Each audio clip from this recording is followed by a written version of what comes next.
Opa.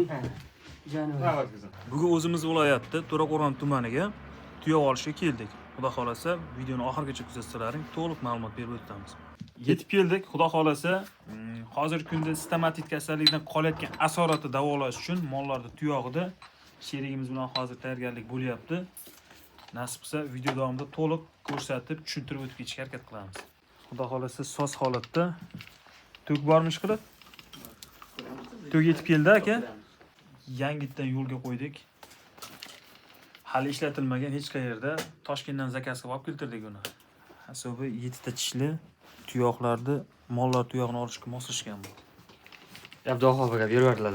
Ha, Abduxov zakazimizga olib keltirib berishdi buni. Aytmoqchi bo'lganim, hozir bizda bunaqa stanok yo'q-ku.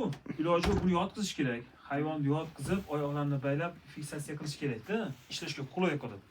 O'shanga aytamiz, agar bo'g'ozingizga bo'ladigan bo'lsa, ortiqcha stress, taassurot shart emas-da. Shu tomonni inobatga olib so'raymiz.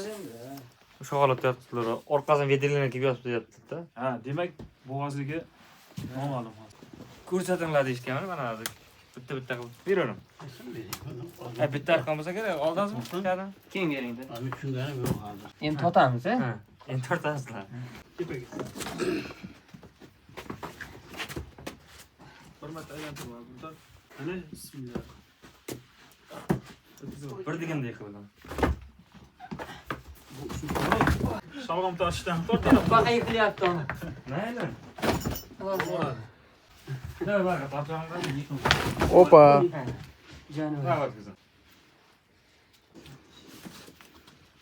Molni bunday yotish yaxshi emas. Qorin pastga, oyoq tepaga qilib. Tezroq qimirlaymiz ilojini boricha. Bir kishimni ushlab turish kerak. Ushlab turibmi? Tezroq mana. Ha, davay. Yo'q, o'zingiz yurgizing. Hazillashib, ha? Tezroq bo'ladi, tezroq.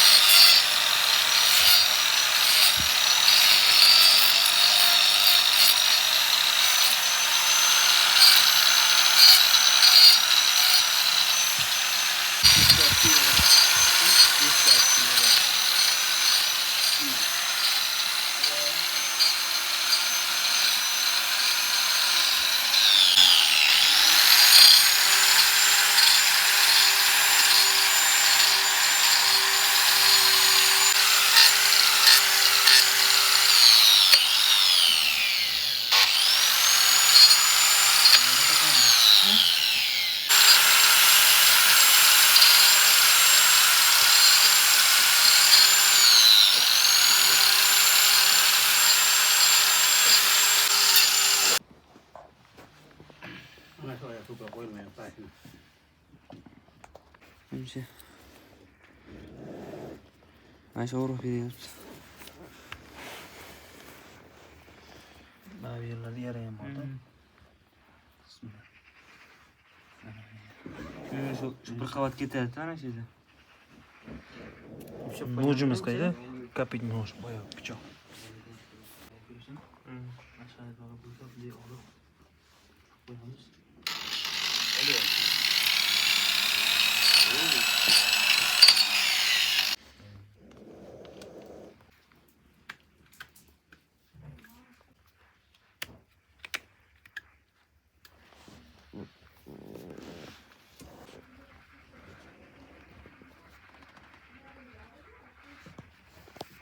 Aytdim o'sha o'zim aqlim yetmadi, ololmadim endi.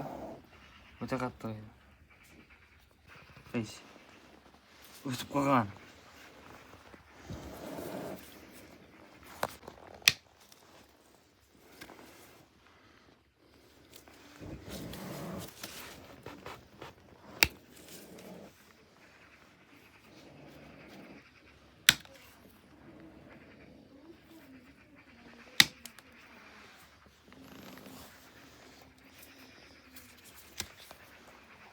Ovalkini oldim-da.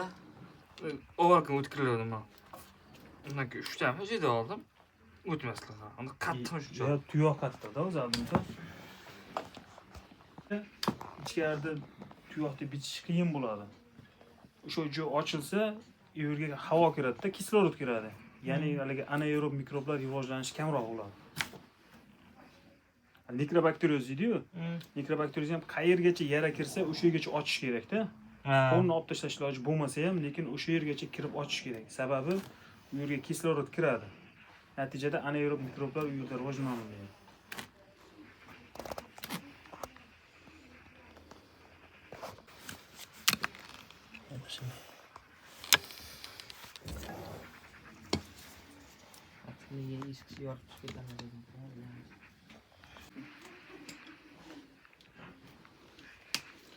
Haligi bittasini ko'ribsiz, Jamshidbek siz ham bo'lgan. Hozir bunikimi? Ha, buniki. Qattiq bo'lgan. Agar ertaroq otsa, Mana mana shu. kechroq buziladimi keyin? Ha, chunki beti qotib toki uni botmaydigan darajada bo'lguncha hayvon qiynaladi-da, ertaroq ochib qo'ysa. Qoriga paypak kiydirib. Ha, shu. Uning uchun shuna qilish kerak. Tagini yumshoqroq, o'zi maxsus tuyoqni pataklari bo'ladi. Patagi qo'yiladi. Botmaslik uchun. Zo'rish bo'ladi, to'xtamoqda. Mashallah. Buni so'ramagan nashitni. Perchatka ham artistik aka. Ketib qolibdi, bir kun qaytarib keldik. Mana shu yerda bor-da, mana. O'sha joyda. Izlab topildi.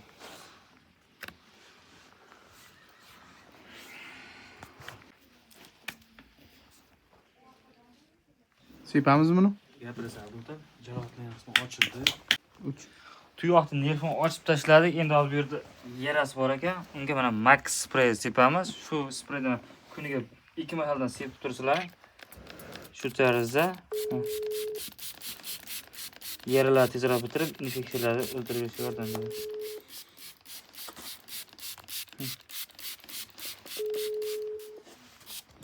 Oyoqlansa boshqa qiynalib turishi mumkin. Sabab boyagi joy ochildi-da, tagidagi yangisi. Ochilgan hisobiga moslashish qiyin. Uni nimani balgirkan. Kerak emas, tushirsin.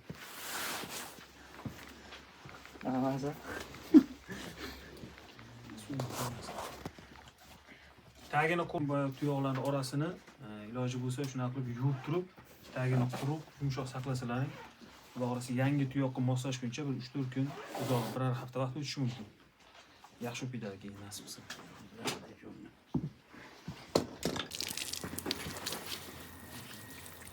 Albatta, ishtiq bo'lgandan keyin oyoq qo'llarni yuvib, keyingi visga ketamiz. Xudo xolasa mana ishni yakunladik. Endi keyingi manzilga yo'l olamiz. Nasib bo'lsa